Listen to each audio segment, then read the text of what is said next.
ഹസ്തദാനം ചെയ്തും കെട്ടിപ്പിടിച്ചും ഇന്ത്യൻ പ്രധാനമന്ത്രി നരേന്ദ്രമോദി എഴുന്നേറ്റ് നിന്ന് ആദരിച്ച് രാഷ്ട്രത്തലവന്മാർ.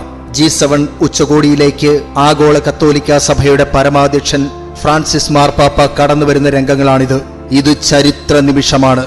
ആദ്യമായാണ് ഒരു മാർപ്പാപ്പ G7 ഉച്ചകോടിയിലേക്ക് എത്തുന്നത്. നിർണായക തീരുമാനങ്ങൾക്കായി കാക്കുകയാണ് ലോകം.